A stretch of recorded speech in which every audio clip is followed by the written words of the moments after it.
Respire fundo e feche seus olhos por um momento. Deixe o barulho do mundo desaparecer. Deixe as preocupações do dia se dissolverem como névoa ao amanhecer. Esta noite, você está prestes a descobrir segredos que foram escondidos por milhares de anos. Verdades que líderes religiosos não querem que você conheça. Mistérios que foram apagados da sua Bíblia, mas que sobreviveram em manuscritos antigos, guardados em monastérios esquecidos nas montanhas da Etiópia. Existe um livro que foi considerado sagrado por séculos. Um livro que os primeiros cristãos liam com a mesma reverência que liam Gênesis ou Êxodo. Um livro que explica o que realmente aconteceu desde a criação até Moisés, preenchendo lacunas que sua Bíblia deixa em silêncio. Seu nome é Livro de Jubileus. E o que ele revela vai transformar completamente sua compreensão das Escrituras. Você descobrirá por que os anjos se rebelaram. Aprenderá sobre o pacto secreto que Deus fez com os patriarcas.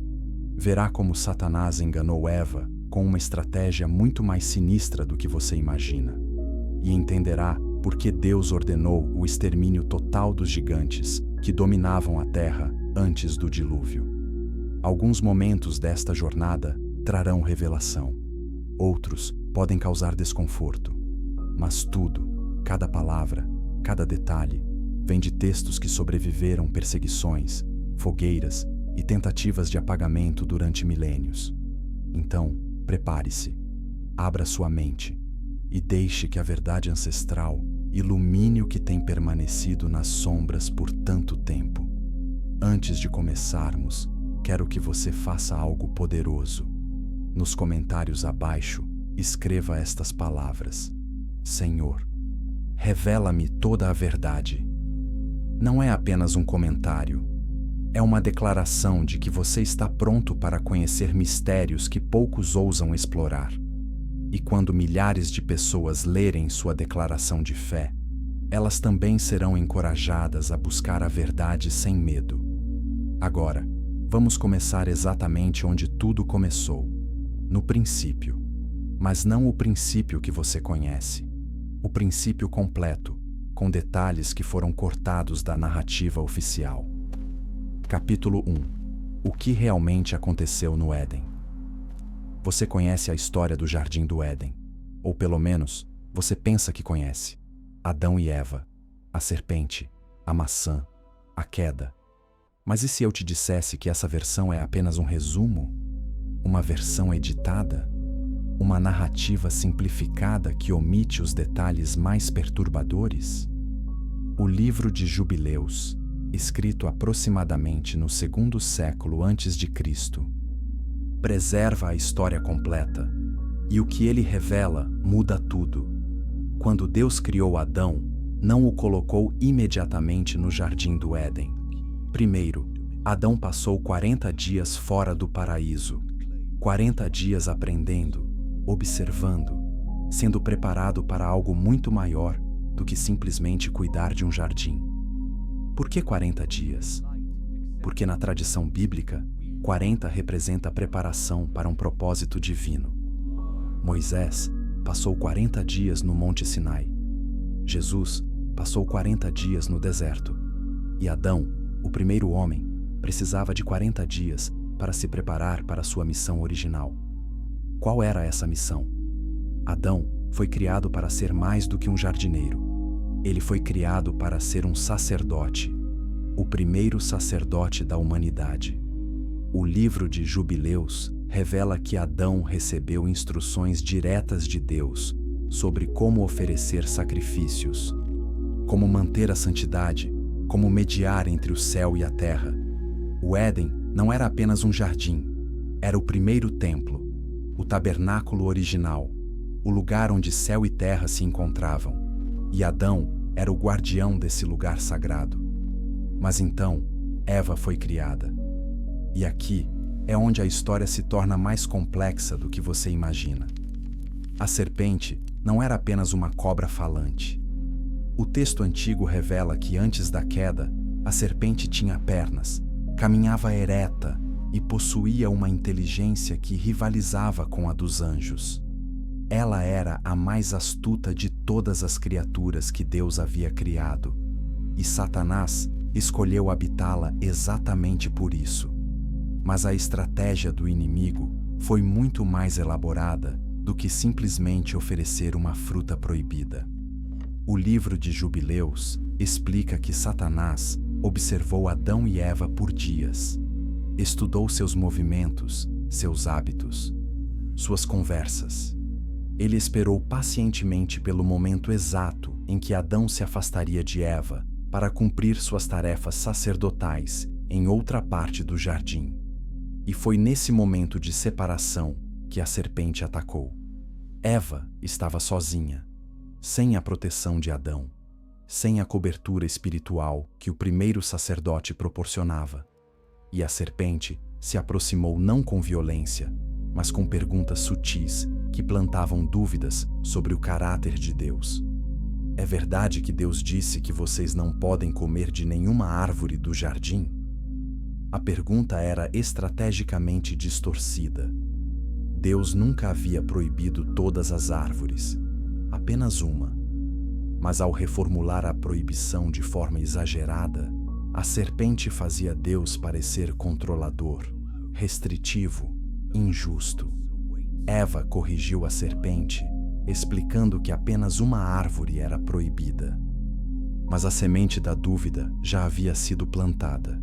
E então veio a mentira mortal, a mesma mentira que destruiu 1/3 dos anjos no céu, e agora estava prestes a destruir a humanidade. Vocês não morrerão. Deus sabe que quando comerem dessa árvore, seus olhos se abrirão e vocês serão como Ele, conhecendo o bem e o mal. Essa frase continha 3 venenos letais. Primeiro, negava diretamente a palavra de Deus.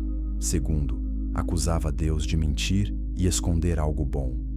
Terceiro, oferecia a promessa de divindade independente, de autonomia moral, de se tornar Deus de si mesmo. E Eva, pela primeira vez na história humana, escolheu acreditar na criatura em vez do Criador. O livro de Jubileus descreve o momento em que ela comeu o fruto com detalhes perturbadores.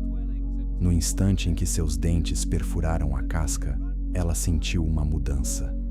Não iluminação. Não sabedoria, mas vergonha.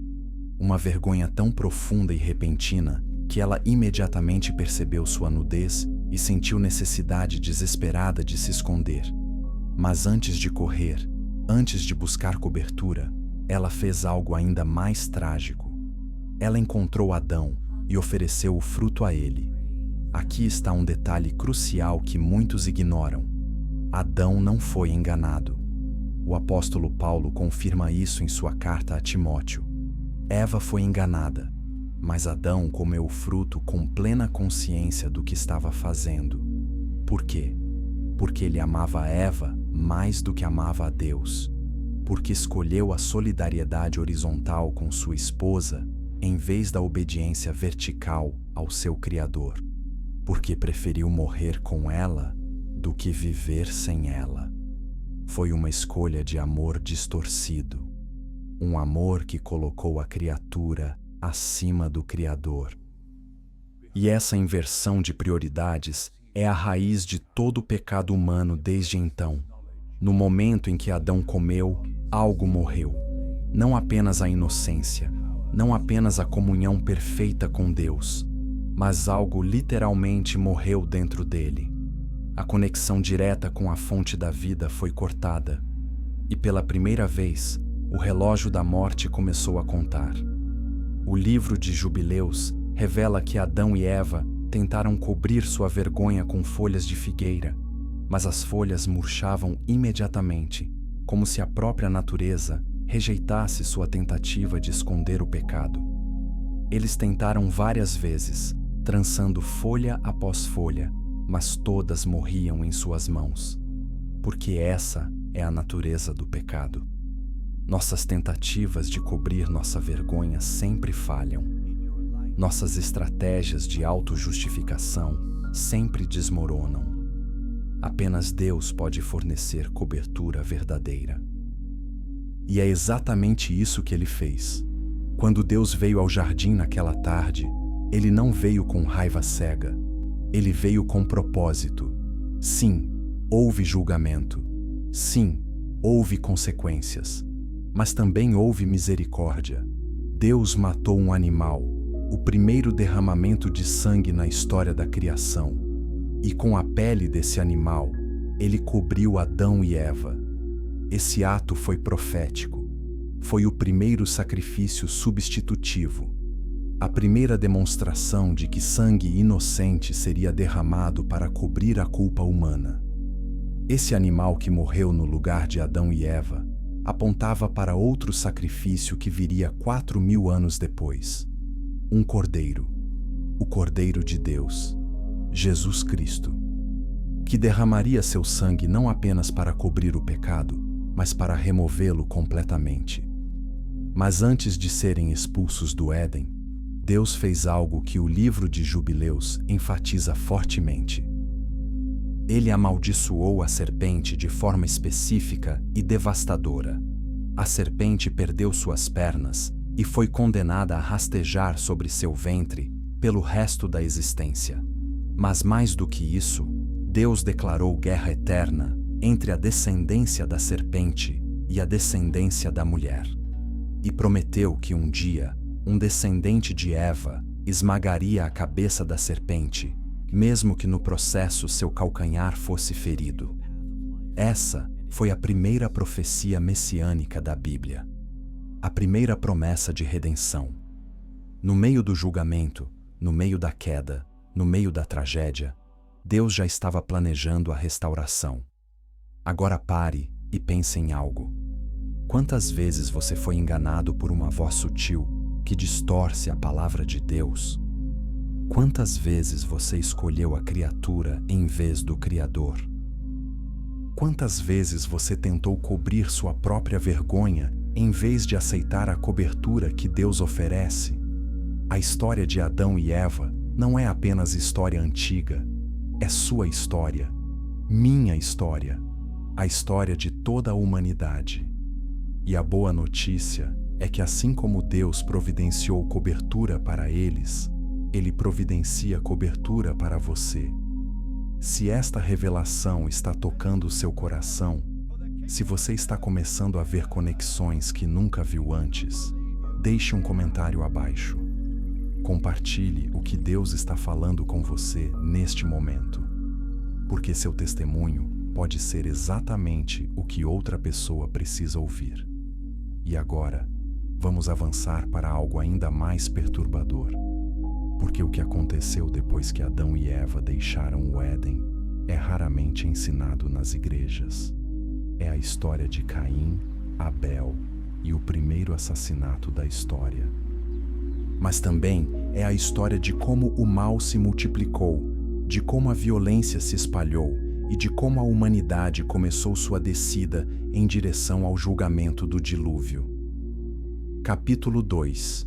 O primeiro assassino e o sangue que clama fora do Éden. A vida era drasticamente diferente. Não havia mais árvore da vida. Não havia mais comunhão direta e desimpedida com Deus. Não havia mais o solo abençoado que produzia frutos sem esforço. Adão e Eva enfrentaram uma realidade brutal: espinhos, cardos, suor, dor no parto, trabalho árduo apenas para sobreviver. O paraíso havia sido perdido, e agora eles viviam em um mundo caído, sob a maldição que seu próprio pecado havia trazido. Mas mesmo no exílio, Deus não os abandonou. E logo Eva deu à luz seu primeiro filho. Ela o chamou de Caim, que significa adquirido. Porque ela disse: adquiri um homem com a ajuda do Senhor. Há estudiosos que sugerem que Eva acreditava que Caim poderia ser o prometido, aquele que esmagaria a cabeça da serpente. Se essa interpretação estiver correta, imaginem sua decepção posterior. Depois veio Abel, cujo nome significa vapor ou sopro, algo transitório e passageiro. Um nome profético, considerando o destino trágico que o aguardava. O livro de Jubileus nos dá detalhes sobre a infância desses dois irmãos que a Bíblia canônica omite. Caim era o mais velho, mais forte fisicamente, mais confiante. Abel era mais jovem, mais gentil, mais contemplativo. Desde pequenos, suas personalidades eram radicalmente diferentes. Quando cresceram, cada um escolheu uma vocação. Caim tornou-se agricultor, trabalhando a terra amaldiçoada, lutando contra espinhos e ervas daninhas para produzir comida. Abel tornou-se pastor, cuidando de ovelhas, vivendo uma vida mais nômade e dependente. E aqui está um detalhe crucial que o livro de Jubileus enfatiza. Adão havia ensinado ambos os filhos sobre sacrifícios. Ele havia transmitido o conhecimento que recebeu de Deus no Éden. Ambos sabiam que era necessário oferecer sacrifícios regulares ao Senhor. Ambos entendiam o princípio. Chegou o dia em que ambos trouxeram ofertas a Deus. Caim trouxe do fruto da terra. Abel trouxe das primícias do seu rebanho, especificamente os primogênitos e a gordura das ovelhas. Deus aceitou a oferta de Abel, mas rejeitou a oferta de Caim. Por quê? Esse é um dos grandes debates teológicos. Alguns dizem que foi porque Abel ofereceu sangue e Caim ofereceu vegetais. Outros dizem que foi a atitude do coração. O livro de Jubileus sugere ambos os fatores. Abel ofereceu o melhor que tinha, os primogênitos, a gordura, a parte mais valiosa. Ele não deu a Deus as sobras ou o que era conveniente. Ele deu o primeiro e o melhor. Caim, por outro lado, simplesmente trouxe do fruto da terra. Não os primeiros frutos, não os melhores, apenas algo que ele tinha. Era uma oferta de obrigação, não de adoração. Era ritual sem relacionamento. Era religiosidade sem rendição. E Deus, que vê o coração, distinguiu entre os dois. Quando Caim percebeu que sua oferta foi rejeitada, sua reação revelou o verdadeiro estado do seu coração. Ele não sentiu convicção, não houve arrependimento, não houve busca por entender o que estava errado. Ele sentiu raiva, raiva de Deus, raiva de Abel. Raiva que cresceu e fermentou em seu coração até se transformar em algo muito mais escuro. O livro de Jubileus descreve como Satanás percebeu essa abertura no coração de Caim. Assim como ele havia observado Eva esperando por uma oportunidade, agora ele observava Caim, sussurrando pensamentos venenosos em sua mente. Por que Deus favorece seu irmão e não você? Você trabalha mais duro. Você sua na terra amaldiçoada. Mas Abel apenas cuida de ovelhas estúpidas, e Deus o ama mais. Isso é injusto. Você merece melhor. E se Abel não existisse, talvez Deus prestasse atenção em você. Esses pensamentos não apareceram instantaneamente. Eles cresceram ao longo de dias, talvez semanas. Caim os alimentava, mastigava-os, deixava-os envenenar sua alma. Deus, vendo o perigo, veio a Caim com um aviso misericordioso. Por que você está irado? Por que seu rosto está abatido? Se você fizer o que é certo, não será aceito. Mas se não fizer o que é certo, o pecado está à sua porta, desejando conquistá-lo. Mas você deve dominá-lo. Que aviso poderoso! Deus não condenou Caim imediatamente. Ele ofereceu uma saída. Ele alertou sobre o perigo. Ele deixou claro que o pecado era uma força ativa, como uma fera agachada à porta, esperando para saltar e devorar. Mas Caim tinha que escolher. Ele podia dominar o pecado ou ser dominado por ele. Tragicamente, ele fez a escolha errada. O livro de Jubileus descreve como Caim convidou Abel para irem juntos ao campo. Era uma armadilha premeditada. Não foi um crime de paixão ou acidente. Foi assassinato calculado, planejado, executado a sangue frio.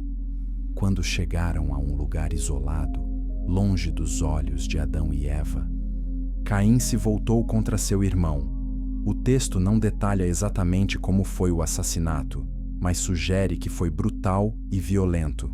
Abel, o gentil pastor, o adorador sincero, o justo, caiu sob os golpes de seu próprio irmão. Seu sangue derramou-se sobre a terra, o primeiro sangue humano a manchar o solo. E com esse derramamento, uma nova dimensão de mal entrou no mundo. Não era apenas pecado contra Deus, como Adão e Eva haviam cometido.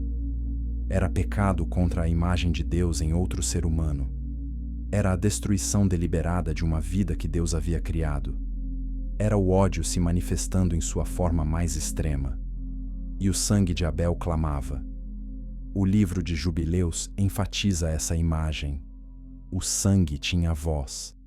Ele gritava da terra, exigindo justiça, exigindo resposta, exigindo que o Criador interviesse. Deus veio a Caim com uma pergunta que ele já sabia a resposta. Onde está Abel, seu irmão? Caim respondeu com a primeira mentira registrada de um ser humano para Deus. Não sei. Sou eu o guardião do meu irmão? A arrogância dessa resposta é impressionante. Ele não apenas mentiu, mas respondeu com sarcasmo, com desrespeito, com rebeldia descarada. Mas Deus não foi enganado. O que você fez? A voz do sangue do seu irmão está clamando a mim desde a terra. Agora você está amaldiçoado e banido da terra que abriu sua boca para receber o sangue do seu irmão. A maldição de Caim foi específica. A terra não produziria mais para ele. Ele seria um fugitivo e errante. Onde quer que fosse, não encontraria paz, não encontraria descanso, não encontraria lar. Caim finalmente sentiu o peso do que havia feito. Mas mesmo assim, sua resposta foi de autopiedade, não de arrependimento. Minha punição é maior do que posso suportar. Qualquer um que me encontrar, me matará. Mesmo em seu julgamento, Deus mostrou misericórdia. Ele colocou um sinal em Caim para que ninguém que o encontrasse o matasse. Deus reservava o direito de julgar. Ele não permitiria que a vingança humana criasse um ciclo infinito de violência. Mas Caim foi embora da presença do Senhor. Essa frase é aterrorizante. Ele deliberadamente se afastou de Deus, foi para a terra de Nod, que significa errante, e lá construiu uma cidade, tentando criar significado e segurança longe da presença divina. O livro de Jubileus nos conta que Caim teve filhos, e seus descendentes se tornaram os fundadores da civilização humana. Eles inventaram instrumentos musicais, ferramentas de bronze e ferro, arquitetura urbana, mas tudo foi construído sobre uma fundação de rebeldia, sobre o sangue derramado de um justo, sobre a rejeição de Deus. E essa linhagem de Caim se tornaria cada vez mais violenta, cada vez mais corrupta, cada vez mais distante de Deus, até que finalmente o mundo estaria tão cheio de maldade que Deus seria forçado a intervir com um julgamento catastrófico. Mas antes desse julgamento, algo precisava acontecer. Adão e Eva precisavam de outro filho, um filho que substituísse Abel, um filho através de quem a linhagem do Messias prometido pudesse continuar. E esse filho viria. Seu nome seria Sete, que significa concedido, porque Deus concedeu a Adão e Eva outro filho em lugar de Abel. Mas a história de Sete e seus descendentes, a linhagem dos justos, em contraste com a linhagem dos ímpios, é um capítulo que exploraremos mais adiante. Por agora, pare e reflita. A história de Caim e Abel não é apenas sobre dois irmãos antigos. É sobre escolhas que fazemos todos os dias. É sobre como lidamos com rejeição, com ciúme, com raiva. Será que você está alimentando ressentimento contra alguém? Será que há um Caim crescendo dentro de você? Um desejo de prejudicar alguém que você sente que foi favorecido injustamente? Será que você está oferecendo a Deus as sobras da sua vida em vez do seu melhor? O sangue de Abel ainda fala. Hebreus nos diz que ele ainda testemunha. Mas há outro sangue que fala mais alto. O sangue de Jesus, que não clama por vingança, mas oferece perdão. Que não demanda julgamento, mas oferece graça. Se esta mensagem está desafiando você, se você está vendo áreas da sua vida que precisam mudar, inscreva-se neste canal, porque há muito mais verdade esperando para ser revelada. E cada revelação tem o poder de transformar sua caminhada com Deus. Agora vamos prosseguir para algo ainda mais profundo. Vamos explorar os descendentes de Sete, os homens que invocavam o nome do Senhor, e como mesmo entre eles, a corrupção começou a entrar. Porque o mal nunca dorme. Ele sempre procura uma porta de entrada. E o que aconteceu nos dias antes do dilúvio é um aviso para a nossa própria geração. Capítulo 3. Quando os filhos de Deus viram as filhas dos homens. Depois do nascimento de Sete, a humanidade se dividiu em duas linhagens distintas. De um lado, os descendentes de Caim, vivendo em cidades, desenvolvendo tecnologia, mas se afastando cada vez mais de Deus. Do outro lado, os descendentes de Sete, que o texto bíblico diz que começaram a invocar o nome do Senhor. Por várias gerações, essa divisão se manteve. A linhagem de Sete permaneceu fiel.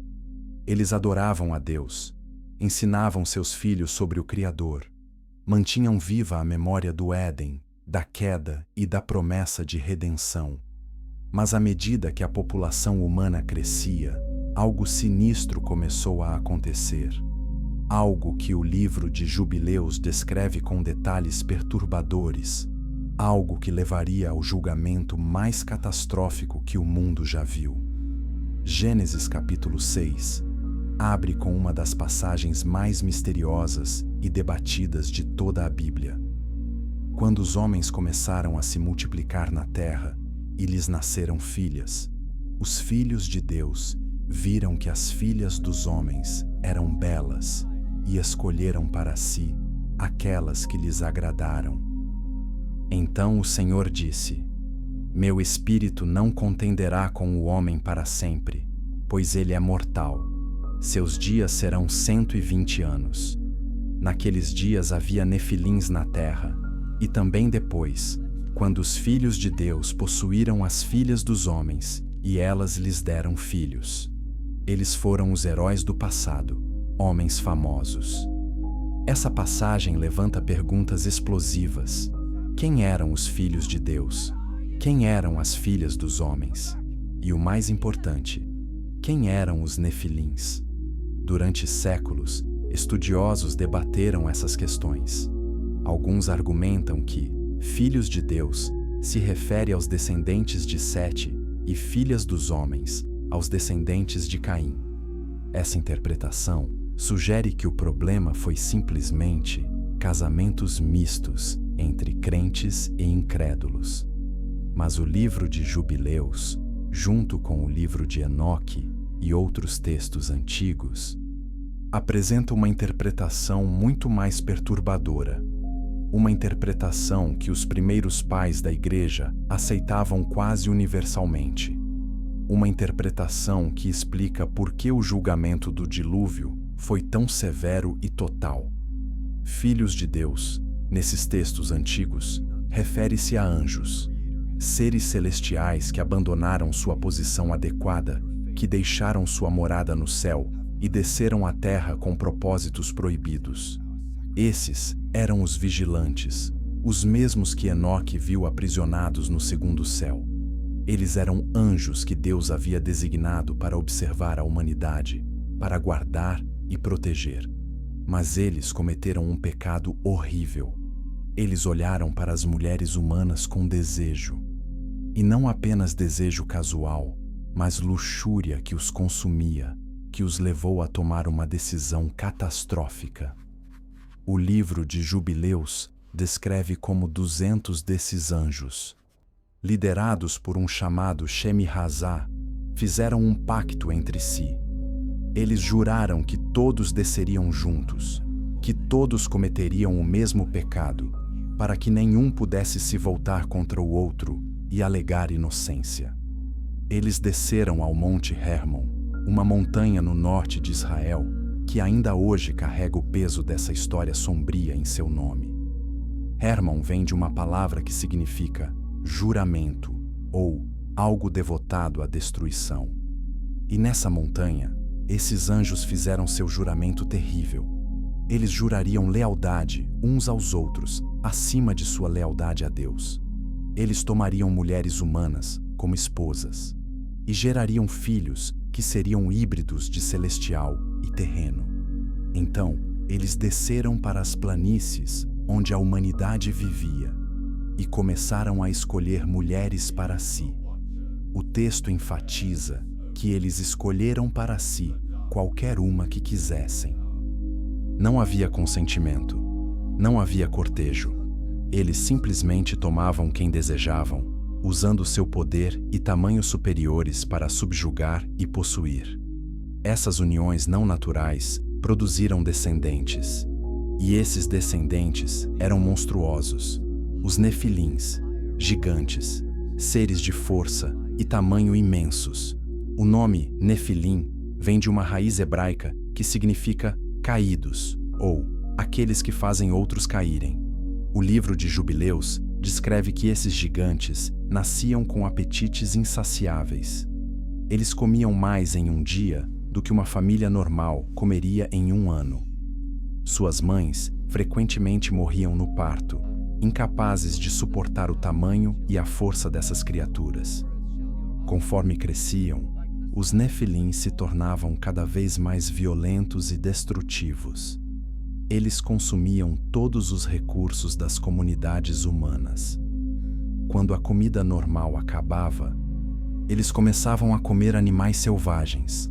E quando os animais acabavam, o texto sugere algo ainda mais horrível. Eles começaram a se voltar contra os próprios humanos. Canibalismo, violência desenfreada, opressão total da humanidade comum. Mas a corrupção não parou aí. Os anjos caídos, além de gerar essas abominações, começaram a ensinar à humanidade conhecimentos que não estavam destinados a serem revelados. Um anjo chamado Azazel ensinou os homens a fazer espadas, facas, escudos e armaduras. Ele ensinou a arte da guerra, transformando conflitos tribais em batalhas genocidas. Outros anjos ensinaram feitiçaria, encantamentos, como ler sinais nos céus para prever o futuro, como fazer cosméticos e joias para a sedução, como realizar abortos com ervas venenosas. Todo o conhecimento que poderia ser usado para a rebelião contra Deus, para a autossuficiência sem o Criador, para a manipulação e controle, foi derramado sobre a humanidade prematuramente. O resultado foi catastrófico. A sociedade humana desceu em uma espiral de violência, imoralidade sexual, idolatria e ocultismo. Gênesis resumem assim: o Senhor viu que a maldade do homem tinha se multiplicado na terra e que toda inclinação dos pensamentos do seu coração era sempre e somente para o mal. Pense nessa frase por um momento. Toda inclinação, sempre, somente para o mal. A humanidade havia se corrompido tão completamente que não havia redenção possível para aquela geração. A imagem de Deus em homens e mulheres havia sido tão desfigurada, tão deformada, que algo drástico precisava acontecer. E o livro de Jubileus revela que não era apenas a humanidade que estava corrompida. O próprio DNA da criação estava sendo pervertido. Os anjos caídos não estavam apenas se cruzando com humanos. Eles estavam experimentando com animais, criando híbridos monstruosos que nunca deveriam existir. É por isso que Deus ordenou que animais também fossem destruídos no dilúvio. Não porque ele era cruel, mas porque a própria genética da criação havia sido contaminada. Era necessário um reinício completo. Mas no meio desse caos, no meio dessa escuridão total, havia um homem. Um único homem que ainda andava com Deus. Um homem cuja linhagem havia permanecido pura. Um homem através de quem Deus poderia preservar a humanidade e continuar o plano de redenção. Seu nome era Noé. E sua história de fé inabalável em meio a uma geração perversa é uma mensagem poderosa para nós hoje. Mas antes de chegarmos a Noé, quero que você pense em algo. Vivemos em uma era de manipulação genética, de redefinição de gênero, de rebelião contra os limites que Deus estabeleceu na criação. Vivemos em uma época de violência crescente, de imoralidade normalizada, de ocultismo disfarçado de entretenimento. Os paralelos entre os dias de Noé e nossos dias são impossíveis de ignorar. Jesus mesmo disse: "Como foi nos dias de Noé, assim será na vinda do Filho do Homem." Será que estamos vendo sinais semelhantes? Será que a história está se repetindo? Se essas perguntas estão fazendo você pensar, se você está começando a ver conexões entre o passado antigo e o presente moderno, deixe um comentário. Compartilhe suas percepções, porque essa conversa é crucial. E agora, vamos conhecer Noé, o homem que encontrou graça aos olhos do Senhor quando ninguém mais a merecia. Capítulo 4. O homem que salvou a humanidade. Noé nasceu em um mundo que estava desmoronando. Quando ele abriu os olhos pela primeira vez, a violência já dominava a terra. Os gigantes já oprimiam a humanidade. A corrupção já havia infectado quase toda a sociedade humana. Mas seu pai, Lameque, percebeu algo diferente nele desde o nascimento. O livro de Jubileus descreve que quando Noé nasceu, ele brilhava com uma luz incomum. Seus olhos eram puros e penetrantes. E seu avô, Matusalém, imediatamente soube que essa criança tinha um destino especial. Matusalém foi até seu próprio pai, Enoque, que ainda caminhava com Deus e tinha acesso a revelações celestiais. E Enoque confirmou: "Esta criança trará consolo da maldição que está sobre a terra. Através dele, Deus preservará a raça humana e começará novamente." O nome Noé significa exatamente isso: descanso ou conforto. Lameque o chamou assim, dizendo: "Este nos consolará do nosso trabalho e do labor de nossas mãos, causado pela terra que o Senhor amaldiçoou." Era uma profecia. Noé seria o instrumento através do qual Deus renovaria a criação. Mas crescer em um mundo dominado por gigantes e violência não foi fácil. O livro de Jubileus sugere que a família de Noé vivia separada das cidades principais, isolada das influências corruptas, mantendo as tradições de adoração que haviam sido passadas desde Adão. Enquanto o resto da humanidade se entregava a todo tipo de perversão, Noé escolhia caminhar com Deus. Enquanto outros buscavam prazer e poder, Noé buscava retidão e comunhão com o Criador. E Deus notou. Gênesis diz algo poderoso sobre Noé. Ele era um homem justo, íntegro entre o povo da sua época e andava com Deus. Pegue essa descrição. Justo, não por padrões humanos corrompidos, mas por padrões divinos. Íntegro, mesmo quando cercado por compromisso e corrupção. E ele andava com Deus, assim como Enoque havia andado. Quando Noé tinha 600 anos, Deus veio até ele com uma revelação que mudaria tudo. "O fim de toda a humanidade chegou diante de mim, pois a terra está cheia de violência por causa deles. Vou destruí-los juntamente com a terra. Portanto, faça uma arca de madeira de cipreste. Faça compartimentos nela e revista-a de piche por dentro e por fora. Deus não estava sendo cruel, ele estava sendo cirúrgico. A corrupção havia se espalhado tão profundamente que não havia cura possível. Era necessário remover o câncer antes que destruísse completamente a criação.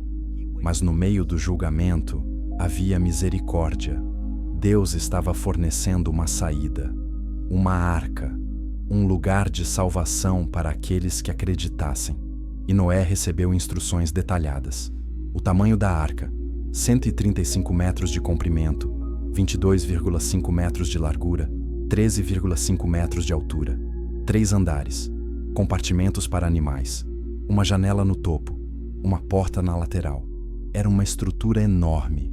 Não era um barco comum. Era um gigantesco cofre flutuante projetado para sobreviver ao cataclismo global que estava por vir. O livro de Jubileus descreve que Noé começou a construir imediatamente. Ele cortava árvores, preparava madeira, martelava tábua após tábua. Seus filhos, Sem, Cam e Jafé, trabalhavam ao seu lado. E enquanto trabalhavam, eles pregavam. 2 Pedro nos diz que Noé era um pregador da justiça. Ele não construiu a arca em silêncio. Ele avisou seus contemporâneos.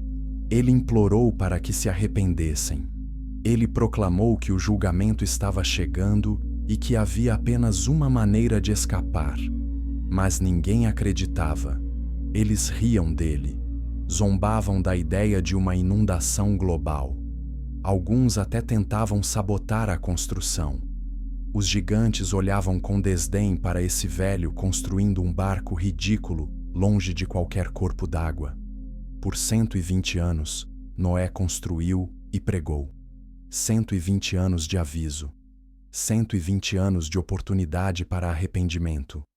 Mas quando a arca finalmente ficou pronta, apenas 8 pessoas entraram nela.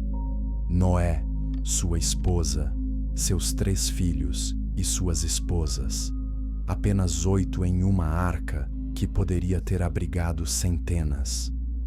Então algo extraordinário aconteceu. Os animais começaram a chegar, não aleatoriamente, não por instinto normal, mas guiados por anjos invisíveis. Eles vieram de todas as partes do mundo. 2 de cada espécie impura, 7 pares de cada espécie pura. O livro de Jubileus enfatiza que esse foi um milagre impressionante. Os animais não lutavam entre si. O leão andava ao lado do cordeiro. O lobo caminhava com a ovelha. O predador e a presa entravam pacificamente na arca. E quando todos os animais estavam dentro, quando os 8 humanos estavam a bordo, quando todas as provisões estavam armazenadas, Deus mesmo fechou a porta. Noé não fechou a porta. Ele não podia. Porque se ele fechasse, sempre poderia abri-la novamente. Mas quando Deus a fechou, ela foi selada. Ninguém poderia entrar. E ninguém poderia sair. Então, começou a chover. Não uma chuva normal, não uma tempestade comum, mas algo que o mundo nunca havia experimentado. O texto diz que todas as fontes do grande abismo se romperam e as comportas dos céus se abriram. Água jorrava debaixo da terra, água caía dos céus. Era um cataclismo global, uma destruição total, um julgamento divino em escala apocalíptica. Durante 40 dias e 40 noites, a chuva caiu. As pessoas que haviam zombado de Noé agora batiam desesperadamente na porta da arca, gritando para serem deixadas entrar. Mas era tarde demais. A porta estava selada. O tempo de misericórdia havia passado. O tempo de julgamento havia chegado. Os gigantes, com toda a sua força, tentaram escalar montanhas, mas a água continuava subindo. Eventualmente, até mesmo os mais altos picos foram cobertos. E todas as criaturas terrestres que respiravam foram varridas da face da terra. O livro de Jubileus descreve que os espíritos dos nefilins, quando seus corpos morreram, não foram para o Sheol como os espíritos humanos normais. Em vez disso, eles se tornaram demônios, espíritos desencarnados que vagam pela terra até hoje, procurando corpos para habitar, causando problemas e tentando continuar sua obra de destruição, mesmo sem forma física. É por isso que Jesus e os apóstolos constantemente se deparavam com possessão demoníaca. Esses eram os espíritos dos nefilins, ainda ativos, ainda malignos, ainda trabalhando para corromper a humanidade. Dentro da arca, Noé e sua família flutuavam sobre as águas do julgamento. Eles podiam ouvir os gritos lá fora, diminuindo gradualmente. Eles podiam sentir a arca subindo mais e mais alto, enquanto as águas cobriam montanhas e vales. Durante meses, eles viveram em um mundo líquido, sem terra à vista, sem horizonte. Apenas água em todas as direções, até onde os olhos podiam ver. Mas Deus não os havia esquecido. O texto diz que Deus lembrou-se de Noé. Ele enviou um vento para secar as águas. Ele fez as fontes do abismo se fecharem. Ele fez as chuvas cessarem. E lentamente, gradualmente, a arca começou a descer. Até que finalmente, no 17º dia do 7º mês, ela pousou sobre as montanhas de Ararat. Noé enviou um corvo, que voou para a frente e para trás, até que as águas secassem. Então, ele enviou uma pomba. A primeira vez, ela voltou, porque não havia encontrado lugar para pousar. A segunda vez, ela voltou com uma folha de oliveira fresca em seu bico. A terceira vez, ela não voltou, indicando que a terra estava finalmente seca. Depois de mais de um ano dentro da arca, depois de testemunhar a destruição de um mundo inteiro, depois de sobreviver ao maior cataclismo da história, Noé finalmente abriu a porta e saiu para uma terra renovada. E a primeira coisa que ele fez não foi construir uma casa, não foi plantar uma plantação, não foi estabelecer um território. A primeira coisa que Noé fez foi construir um altar. E ali, naquele altar, ele ofereceu sacrifícios de ação de graças a Deus, porque ele sabia que não havia sobrevivido por sua própria força ou sabedoria. Ele havia sido salvo pela graça de Deus. E Deus, ao cheirar o aroma agradável dos sacrifícios, fez um pacto com Noé, uma promessa solene que mudaria a história da humanidade para sempre. Deus prometeu que nunca mais destruiria toda a terra com um dilúvio. Ele prometeu que enquanto a terra durasse, haveria plantio e colheita, frio e calor, verão e inverno, dia e noite. Ele colocou um arco nas nuvens como sinal desse pacto, um lembrete permanente de sua promessa. Mas junto com essa promessa, veio uma nova ordem. Deus estabeleceu o governo humano. Ele autorizou o derramamento de sangue em casos de assassinato. Ele deu à humanidade a responsabilidade de administrar justiça na terra. E ele abençoou Noé e seus filhos, dizendo: sejam férteis e multipliquem-se e encham a terra. Era um novo começo, uma segunda chance para a humanidade, uma oportunidade de fazer diferente desta vez. Mas como veremos, mesmo depois do dilúvio, mesmo depois de testemunhar o julgamento de Deus, a humanidade ainda lutaria contra as mesmas tentações, os mesmos pecados, as mesmas rebeliões, porque o problema não estava apenas no mundo lá fora. O problema estava também no coração humano. E até que esse coração fosse transformado, até que uma nova criação acontecesse de dentro para fora, a humanidade continuaria caindo.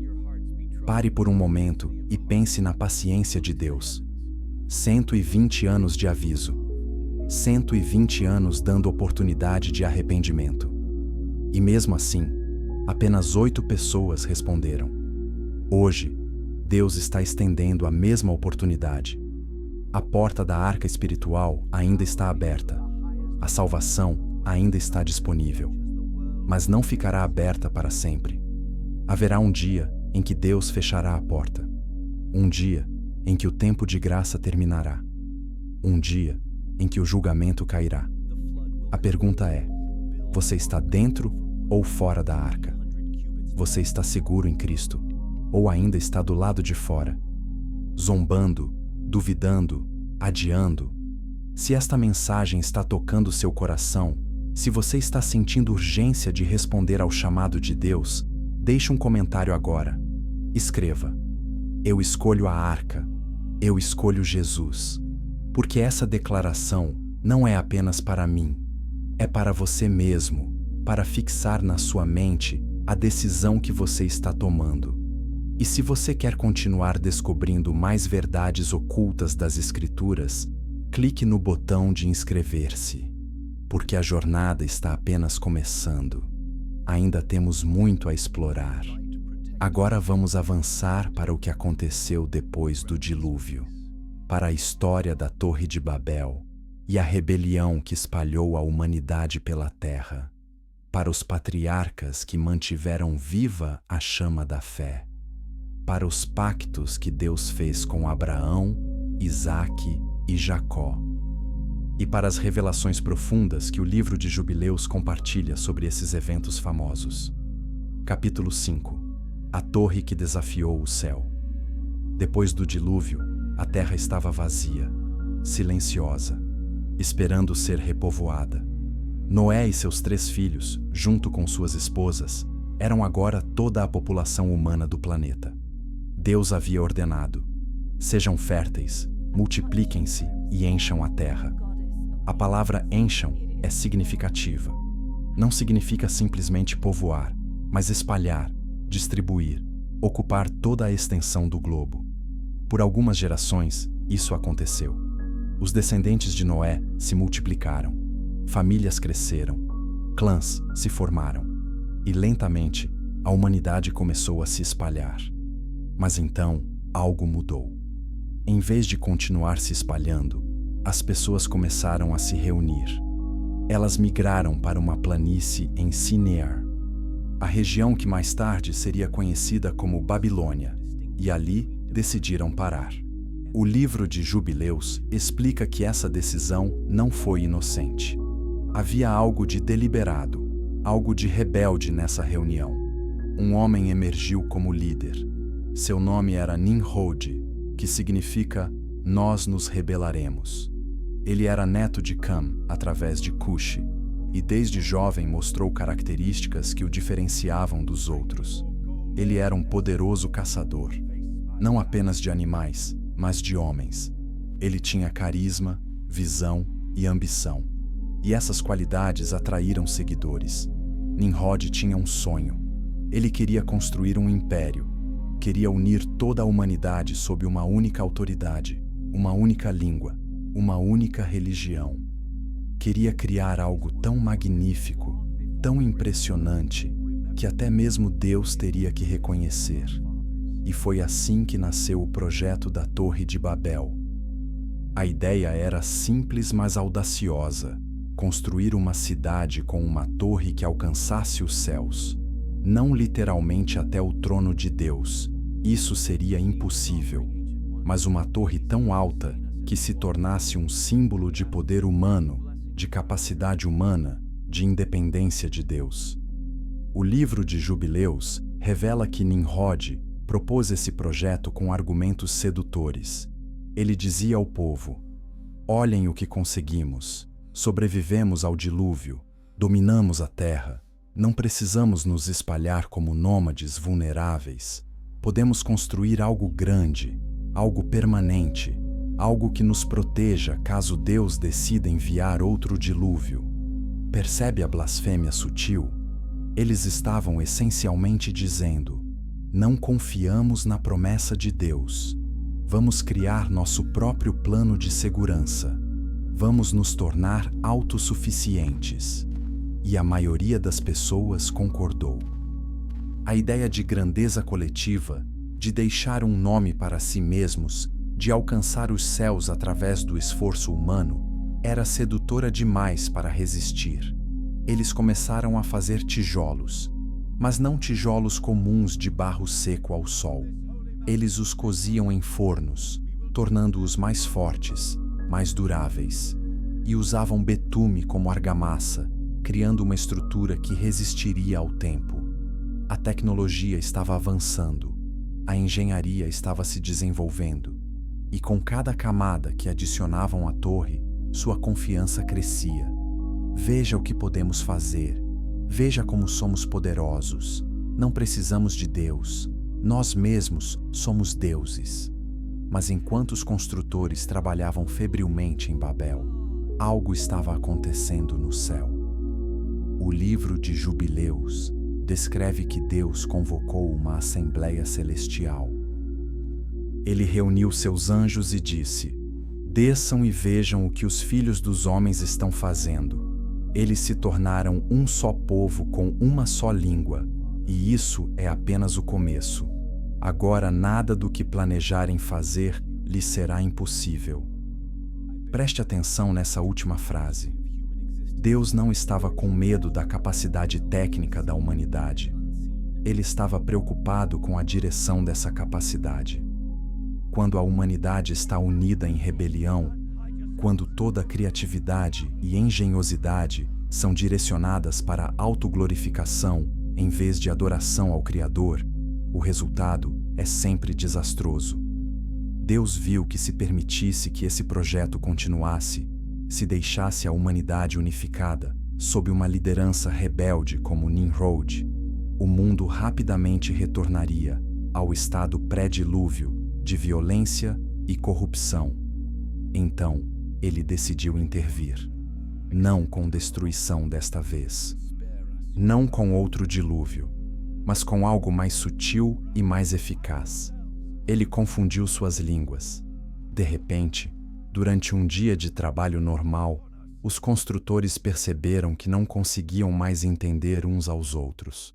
O capataz gritava uma ordem, mas os trabalhadores ouviam algo completamente diferente. Um pedreiro pedia argamassa, mas recebia tijolos. Um engenheiro explicava um plano, mas ninguém compreendia. O caos resultante foi total. Projetos pararam no meio. Conflitos eclodiram. Grupos que falavam a mesma língua começaram a se separar daqueles que falavam diferente. O livro de Jubileus diz que 70 línguas principais foram criadas naquele dia, cada uma correspondendo a uma das 70 famílias de nações que descendiam dos filhos de Noé. E com essas novas línguas veio algo mais: identidades culturais distintas. De repente, as pessoas não se viam mais como uma única humanidade. Elas se viam como grupos separados, com línguas diferentes, culturas emergentes diferentes, destinos diferentes. A unidade forçada de Babel foi quebrada. E sem uma língua comum, sem comunicação eficaz, o projeto da torre se tornou impossível. As pessoas começaram a migrar. Grupos que falavam a mesma língua se reuniam e partiam juntos para diferentes partes do mundo. Alguns foram para o leste, outros para o oeste, alguns para o norte, outros para o sul. E assim, ironicamente, através do julgamento, Deus cumpriu seu mandamento original: encham a terra. Ele havia ordenado que se espalhassem, mas eles se recusaram. Então, ele os forçou a se espalhar, não por destruição, mas por confusão. A Torre de Babel permaneceu inacabada, um monumento permanente à futilidade da rebelião humana. Suas ruínas se tornariam um lembrete para as gerações futuras de que nenhum projeto humano que exclua Deus pode ter sucesso final. Mas a história não termina aí, porque Babel não foi apenas sobre uma torre, foi sobre algo muito mais profundo: a tentação humana de criar unidade sem Deus, de construir significado através de conquistas, de alcançar os céus através do esforço próprio. E essa tentação nunca morreu. Ela apenas mudou de forma ao longo dos séculos. Toda vez que a humanidade tenta criar uma nova ordem mundial, um governo global, uma religião universal que exclui o Deus verdadeiro, é Babel ressurgindo.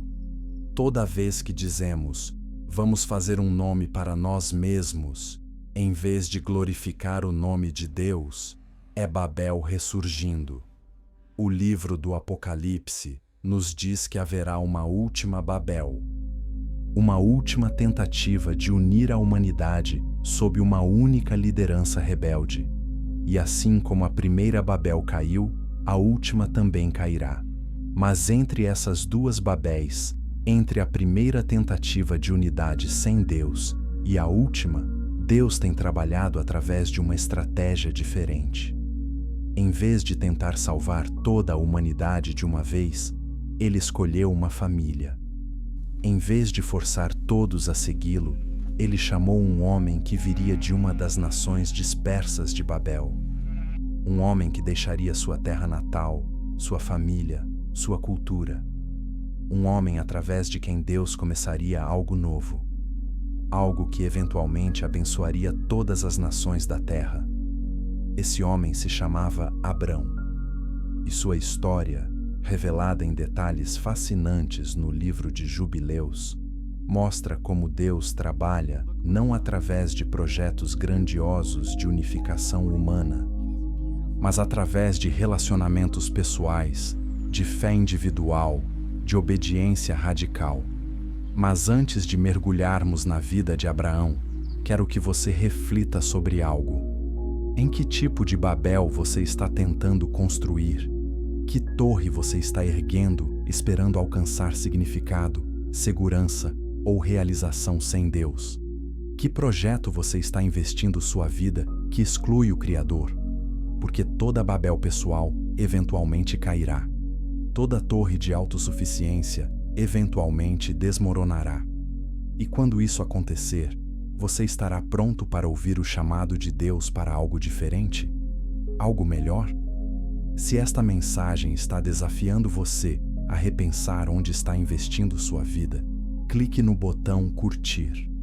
E se você quer continuar essa jornada de descoberta, se quer aprender mais sobre os segredos que o livro de Jubileus revela, inscreva-se agora. Porque o que vem a seguir é poderoso. A história de Abraão não é apenas sobre um homem antigo. É sobre fé que ainda desafia e inspira. É sobre um Deus que faz promessas impossíveis e depois as cumpre. É sobre um pacto que mudou o destino da humanidade. Capítulo 6. O chamado que mudou tudo nas planícies de Ur dos Caldeus, uma cidade sofisticada na Mesopotâmia, vivia um homem chamado Abrão. Ele era descendente de Sem, um dos 3 filhos de Noé, e vinha de uma linhagem que ainda preservava histórias da criação, do dilúvio e dos patriarcas antigos. Mas a cidade de Ur, como a maioria do mundo pós-Babel, havia se afastado do Deus verdadeiro. As pessoas adoravam ídolos feitos de madeira e pedra. O pai de Abrão, Terá, era na verdade um fabricante de ídolos, vendendo estatuetas que representavam deuses da lua, do sol, das estrelas. O livro de Jubileus conta uma história fascinante sobre a infância de Abrão, que não aparece na Bíblia canônica. Quando ele tinha cerca de 14 anos, algo extraordinário aconteceu durante a época da colheita. Abrão estava no campo protegendo as sementes dos pássaros que tentavam comê-las. E enquanto observava os pássaros descendo do céu, ele começou a refletir sobre a criação. Ele olhou para os pássaros e pensou: quem os criou? Como eles sabem voar? Como encontram seu caminho? Ele olhou para as sementes e pensou: de onde vem a vida dentro dessas pequenas coisas? Como elas sabem se transformar em plantas? Ele olhou para o céu e viu o sol nascendo no horizonte. E pensou: será que o sol é Deus? Ele é tão poderoso, tão brilhante. Talvez eu deva adorá-lo. Mas então ele percebeu algo. O sol se movia em um padrão previsível. Nascia no leste, viajava pelo céu e se punha no oeste. Todos os dias, sem exceção. Ele não tinha escolha, não tinha livre-arbítrio. Se o sol é Deus, pensou Abrão, por que ele obedece a um padrão? Por que ele não pode simplesmente parar ou mudar de direção? Deve haver alguém maior que o sol, alguém que criou o sol e determinou seu caminho. Naquela noite, quando a lua subiu, Abrão pensou: talvez a lua seja Deus. Ela governa a noite, controla as marés. Mas então ele percebeu que a lua também seguia um padrão. Ela crescia e minguava, aparecia e desaparecia. Ela também não tinha autonomia. Não, concluiu Abrão, nem o sol nem a lua são Deus. Deve haver um Criador acima de todas essas coisas. Um ser que não foi criado, uma fonte que não depende de nada, um Deus que existe por si mesmo. E naquele momento de clareza, de revelação pessoal, Abrão rejeitou os ídolos de seu pai e da sua cultura. Ele decidiu buscar o Deus verdadeiro, mesmo que ainda não soubesse seu nome. O livro de Jubileus descreve que essa busca sincera chamou a atenção do céu. E Deus, que vê o coração e recompensa aqueles que o buscam diligentemente, decidiu se revelar a Abrão. Uma noite, quando Abrão tinha 75 anos, Deus falou com ele, não através de um sonho vago ou sensação subjetiva, mas com uma voz clara, audível, inconfundível. Deixe sua terra, seus parentes e a casa de seu pai, e vá para a terra que eu lhe mostrarei. Farei de você uma grande nação e o abençoarei. Tornarei famoso o seu nome, e você será uma bênção. Abençoarei os que o abençoarem, e amaldiçoarei os que o amaldiçoarem. E por meio de você, todos os povos da terra serão abençoados. Pense na magnitude desse chamado. Deus estava pedindo a Abrão para deixar tudo que era familiar, tudo que era seguro, tudo que ele conhecia, e ir para um lugar que nem sequer havia sido nomeado ainda. Não havia mapa, não havia GPS, não havia garantias visíveis. Apenas a palavra de um Deus que Abrão havia acabado de conhecer. E aqui está o que é impressionante. Abrão obedeceu. Ele não argumentou, não pediu sinais adicionais, não negociou termos melhores. Ele simplesmente juntou suas posses, levou sua esposa Sarai e seu sobrinho Ló e partiu. Hebreus capítulo 11 diz que, pela fé, Abraão, quando chamado para ir a um lugar que mais tarde receberia como herança, obedeceu e partiu, sem saber para onde ia. Essa é a essência da fé verdadeira. Não é ter todas as respostas. Não é ver o caminho completo. É confiar em quem está chamando mais do que no que é visível. A jornada de Abrão o levou através de várias cidades até que finalmente chegou à terra de Canaã. E foi lá, em Siquém, perto do carvalho de Moré, que Deus apareceu a ele novamente. À sua descendência darei esta terra. Essa era uma promessa chocante. A terra de Canaã já estava ocupada. Havia cidades estabelecidas, exércitos fortes, culturas desenvolvidas. Como um nômade sem filhos poderia possuir essa terra? Mas Abrão acreditou. Ele construiu um altar naquele lugar e adorou a Deus. Então continuou viajando, construindo altares em vários locais, marcando a terra com sua fé. O livro de Jubileus revela que durante esses primeiros anos em Canaã, Abrão enfrentou muitos testes. Houve uma fome que o forçou a descer ao Egito. Houve conflitos com Ló, que eventualmente levaram à sua separação. Houve uma guerra entre reis locais, na qual Abrão teve que resgatar Ló, que havia sido capturado. E através de cada teste, cada desafio, cada dificuldade, a fé de Abrão crescia mais forte. Mas havia uma coisa que pesava em seu coração, uma promessa que ainda não havia se cumprido. Deus havia prometido fazer dele uma grande nação. Mas como poderia ter uma nação sem filhos? E Abrão e Sarai não tinham filhos. Pior ainda, Sarai era estéril. Conforme os anos passavam, essa realidade se tornava cada vez mais dolorosa. Abrão tinha agora 85 anos. Sarai tinha 75. As chances biológicas de terem um filho eram 0. Foi quando Sarai tomou uma decisão que parecia lógica na cultura daquela época, mas que causaria problemas por gerações. Ela ofereceu sua serva egípcia, Hagar, a Abrão como uma espécie de substituta, uma mãe de aluguel, através da qual ele poderia ter o filho prometido. E Abrão concordou. Esse foi um erro. Não era o plano de Deus. Não era a promessa de Deus. Era uma tentativa humana de ajudar Deus a cumprir sua promessa. Hagar concebeu e deu à luz um filho chamado Ismael. E por 13 anos, Abrão pensou que esse era o filho da promessa. Ele o amava, investiu nele, treinou-o, esperava que através dele a promessa de Deus se cumprisse.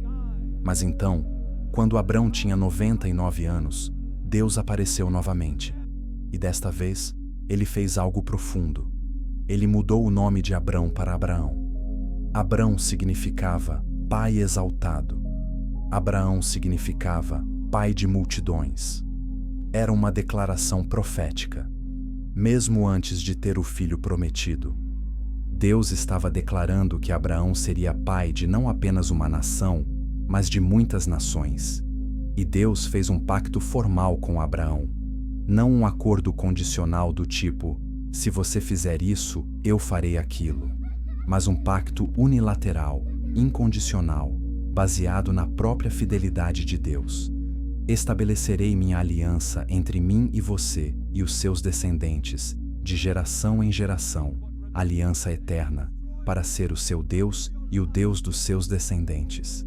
A toda a terra de Canaã, onde agora você é estrangeiro, darei como propriedade perpétua a você e a seus descendentes, e serei o Deus deles. E como sinal desse pacto, Deus instituiu a circuncisão. Todo menino de 8 dias deveria ser circuncidado. Seria uma marca permanente no corpo, lembrando cada homem israelita de que ele pertencia a Deus, de que ele fazia parte de um povo separado, de que ele carregava uma promessa eterna. Mas então, Deus disse algo que fez Abraão cair com o rosto em terra e rir. Quanto a Sarai, sua mulher, você não a chamará mais Sarai. O nome dela será Sara. Eu a abençoarei, e também por meio dela lhe darei um filho. Eu a abençoarei de modo que ela será mãe de nações. Reis de povos virão dela. Abraão tinha 99 anos. Sara tinha 89. A ideia de ter um bebê naquela idade era absurda, impossível, ridícula. E ainda assim, Deus estava prometendo exatamente isso. O livro de Jubileus descreve que pouco tempo depois, 3 visitantes celestiais vieram até a tenda de Abraão. Eram anjos em forma humana, e um deles era uma teofania, uma manifestação do próprio Deus em forma humana. Eles confirmaram a promessa. Dentro de 1 ano, Sara teria um filho. Sara, que estava escutando de dentro da tenda, também riu. Era a mesma reação de incredulidade disfarçada que Abraão havia tido. E Deus confrontou esse riso com uma pergunta poderosa: existe alguma coisa impossível para o Senhor? Essa pergunta ecoa através dos séculos. Para cada situação impossível, para cada promessa que parece absurda, para cada circunstância que desafia a lógica humana. Existe algo impossível para Deus? E a resposta, demonstrada no nascimento de Isaque 1 ano depois, é um trovejante não. Quando Isaque nasceu, quando Abraão segurou em seus braços o filho da promessa, quando Sara amamentou a criança que seu corpo de 90 anos havia produzido, eles souberam. Souberam sem sombra de dúvida que serviam a um Deus de milagres, um Deus que faz o impossível, um Deus que cumpre cada palavra que fala. Mas a maior prova de fé ainda estava por vir, porque depois que Isaque cresceu, Depois que Abraão se apegou profundamente a esse filho amado, Deus daria um comando que testaria Abraão até os limites absolutos de sua fé. E esse teste, descrito em detalhes dolorosos no livro de Jubileus, nos mostra não apenas sobre a fé de Abraão, mas sobre o próprio coração de Deus e o sacrifício que ele mesmo faria um dia. Mas antes de chegarmos a essa história monumental, quero que você pare e reflita. Deus está chamando você para deixar algo, para abandonar sua zona de conforto, para confiar nele em uma área onde você tem tentado controlar. O chamado de Abraão é um convite para todos nós. Um convite para largar nossa dependência de segurança humana e abraçar a aventura de seguir um Deus que faz promessas impossíveis e depois as cumpre. Se você está sentindo esse chamado, se algo está se mexendo dentro de você, deixe um comentário. Compartilhe o que Deus está falando. Porque quando você declara publicamente sua intenção de seguir, você está dando um passo de fé que o céu reconhece. E se esta jornada através do livro de Jubileus está abrindo seus olhos para dimensões das Escrituras que você nunca viu, inscreva-se agora. Curta este vídeo. Compartilhe com alguém que precisa ouvir essas verdades. Porque o que vem a seguir é o momento mais dramático da vida de Abraão. O teste supremo, o Monte Moriá, o altar, a faca e uma revelação sobre o caráter de Deus que mudará tudo o que você pensa saber sobre sacrifício. Capítulo 7. O teste final e o cordeiro providencial. Isaque cresceu sob os olhos amorosos de Abraão e Sara. Ele era a alegria deles. O cumprimento da promessa impossível, a prova viva de que Deus faz o que promete. O livro de Jubileus descreve que Isaque não era apenas amado por seus pais. Ele era especial em caráter, obediente, respeitoso, fiel desde jovem. Ele havia sido ensinado sobre o Deus de seu pai, sobre a promessa da aliança, sobre o destino da nação que viria através dele. Quando Isaque tinha aproximadamente 37 anos, algo perturbador aconteceu no céu. Satanás apresentou-se diante de Deus, assim como havia feito com Jó, e fez uma acusação. Abraão ama Isaque mais do que ama a ti, disse o acusador. Toda a sua fé, toda a sua obediência, é apenas porque tu lhe deste o que ele queria. Ordena que ele sacrifique esse filho, e verás que ele te rejeitará. Deus, sabendo exatamente o que estava no coração de Abraão, permitiu o teste. Não porque duvidava de Abraão, mas porque o teste revelaria algo profundo sobre fé, sobre obediência, sobre confiança absoluta, mesmo quando Deus parece estar pedindo algo que contradiz suas próprias promessas. Uma noite, Deus chamou: Abraão. Eis-me aqui, respondeu Abraão, como sempre fazia quando Deus falava. Tome seu filho, seu único filho, Isaque, a quem você ama, e vá para a região de Moriá. Sacrifique-o ali como holocausto, num dos montes que lhe indicarei. Imagine o choque, o horror, a confusão. Deus estava pedindo a Abraão para matar seu próprio filho, o filho da promessa, o filho através de quem todas as nações seriam abençoadas? Como isso fazia sentido? E mais, sacrifício humano era uma abominação. Abraão sabia disso. Era praticado pelos cananeus pagãos ao seu redor, e era detestável aos olhos de Deus. Como Deus poderia pedir exatamente o que ele abominava? O livro de Jubileus revela que Abraão não dormiu naquela noite. Ele lutou com o comando, raciocinou, questionou internamente. Mas ao amanhecer, ele tomou uma decisão. Ele obedeceria, completamente, mesmo sem entender, mesmo quando não fazia sentido, mesmo quando contrariava tudo o que ele pensava saber sobre Deus, porque sua fé havia amadurecido ao ponto de confiar no caráter de Deus, mais do que em sua própria compreensão. Na manhã seguinte, Abraão acordou cedo, cortou lenha para o holocausto, selou seu jumento e chamou Isaque e 2 servos jovens para acompanhá-lo. Sara não sabia para onde estavam indo. Abraão não disse: "Como poderia? Como você diz à sua esposa que Deus ordenou que você sacrifique o filho que ela esperou 90 anos para ter?" Durante 3 dias, eles viajaram em direção ao Monte Moriá. 3 dias em que Abraão tinha que olhar para Isaque, sabendo o que estava por vir. 3 dias em que cada conversa, cada sorriso, cada momento era agridoce. No 3º dia, Abraão viu o monte à distância, e ali ele fez uma declaração profética que nem mesmo ele entendia completamente. "Fiquem aqui com o jumento", disse ele aos servos. "Eu e o rapaz iremos até lá. Depois de adorarmos, voltaremos." Percebe? Ele disse: "Voltaremos." Plural. Não eu voltarei, mas nós voltaremos. Como Abraão podia dizer isso quando estava prestes a sacrificar Isaque? Hebreus nos dá a resposta. Abraão considerou que Deus era capaz de ressuscitar os mortos. Abraão raciocinava assim: Deus prometeu que através de Isaque viria uma descendência incontável. Essa promessa não pode falhar. Portanto, mesmo que eu o mate em obediência, Deus o ressuscitará, porque ele não pode quebrar sua promessa. Que nível de fé! Que tipo de confiança radical!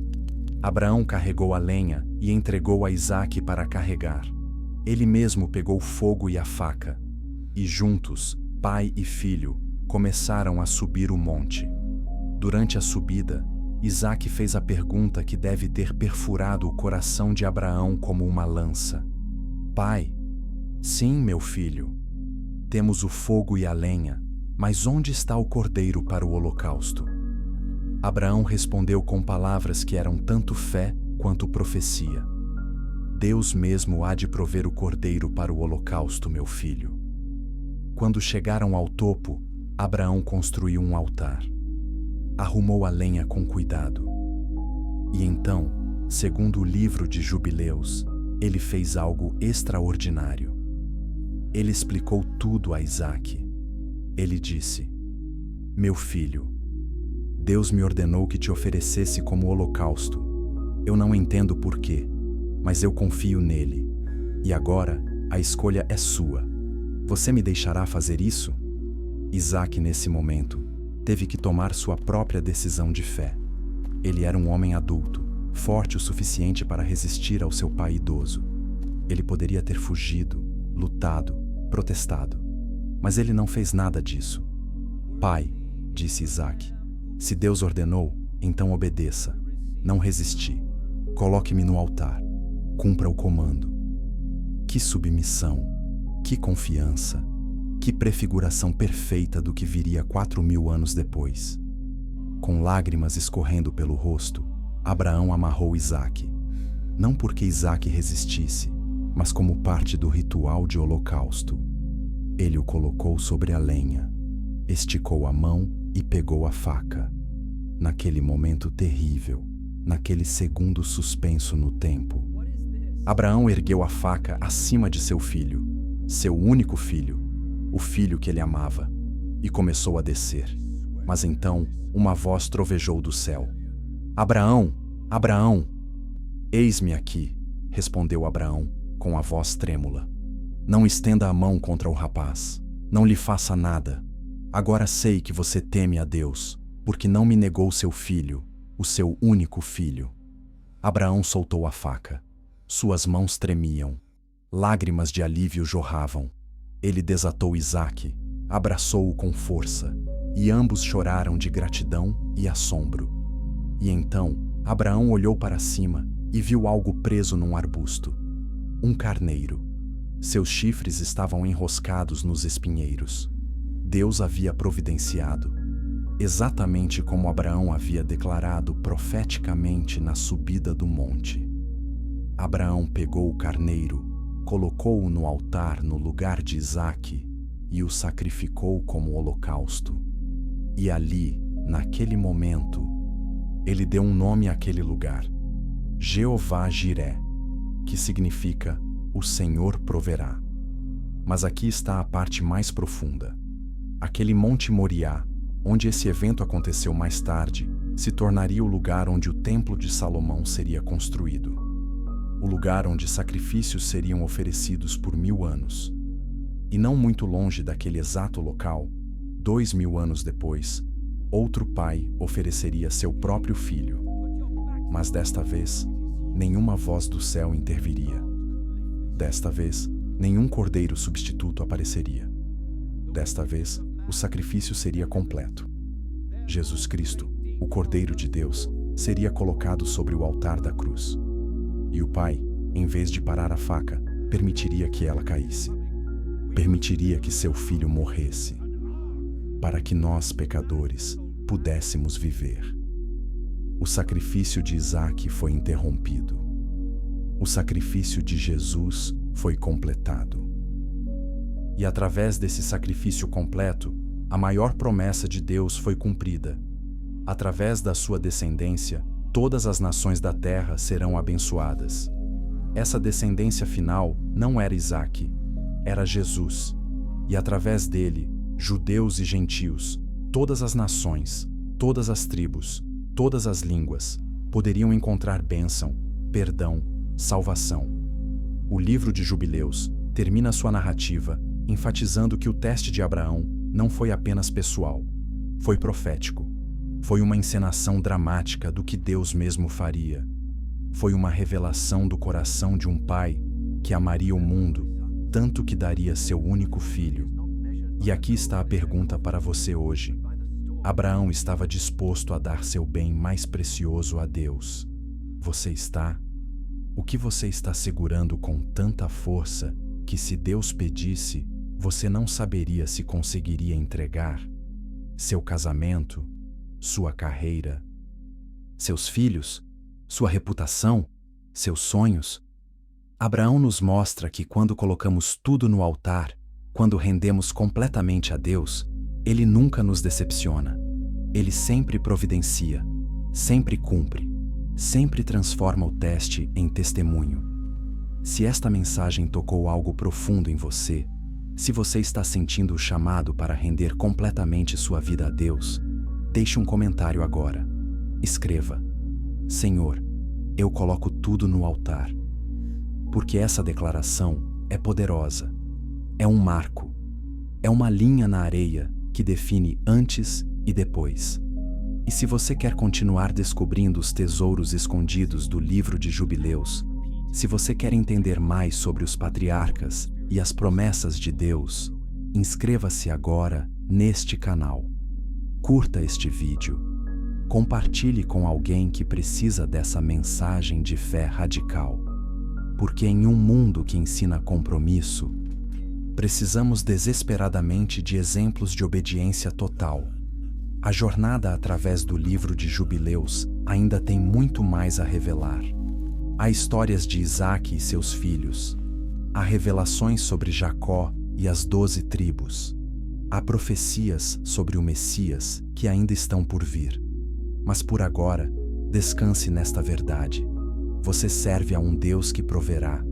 Um Deus que não pede sacrifícios apenas para ser cruel, mas que pede testes para revelar fé, para fortalecer confiança, para preparar você para bênçãos maiores. E no final, quando tudo for revelado, quando olharmos para trás em nossa jornada, veremos que cada teste tinha um propósito. Cada momento de obediência cega construía algo eterno. E cada sacrifício que fizemos por amor a Deus valeu infinitamente a pena. Porque Jeová Jiré não é apenas o Deus que providenciou um carneiro no Monte Moriá. Ele é o Deus que continua providenciando hoje, para cada necessidade, para cada teste, para cada momento impossível. Confie nele, obedeça e veja o que ele fará. Esta é a mensagem do livro de Jubileus. Esta é a mensagem dos patriarcas.